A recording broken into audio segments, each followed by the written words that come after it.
This is Mark Fisher, and I'd like to introduce you to the Mission Masking Easel. I decided to make a masking easel to deal with some problems that I saw with standard four-blade easels. One is I tended to print to some standard sizes because I like to use standard window mats. The other problem that I saw with four-bladed easels is that the corners really weren't always square. And also it was difficult to align the paper so that all sides were parallel to each other.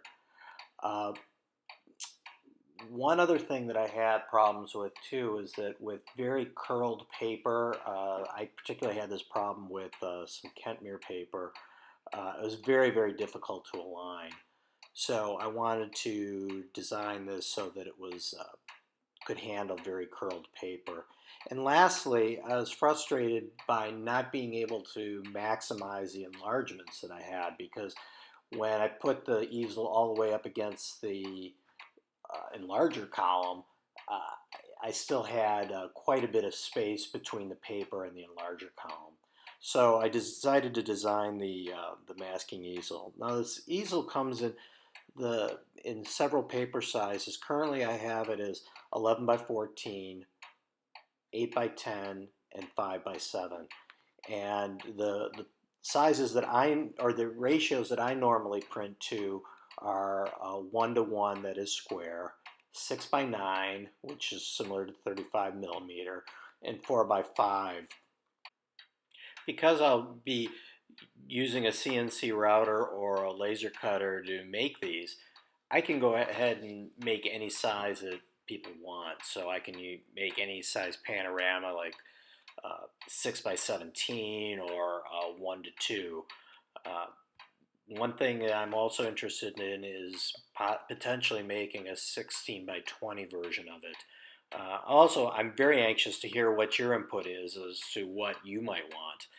Uh, Finally, I'm going to show a short clip here, just a quick demonstration of how it's used.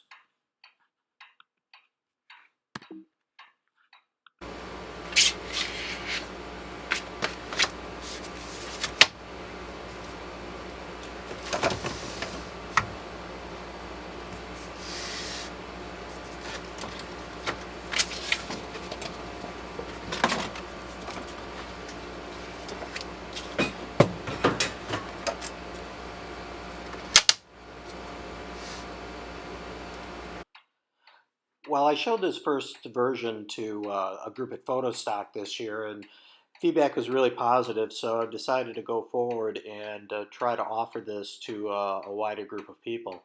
I already have some changes I want to make. I want to change the material to a less glossy material to ABS.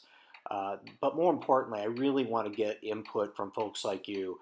I'm trying to solicit feedback from folks on APUG and various Facebook groups.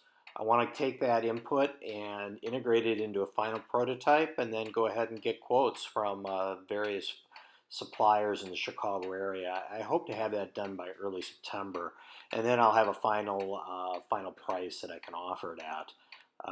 And at that point, I want to go back and accept deposits. Go ahead and make the easels that people order, and go ahead and get them shipped. And once I've got that done, I'll go ahead and look at special order sizes and a 16 by 20 version.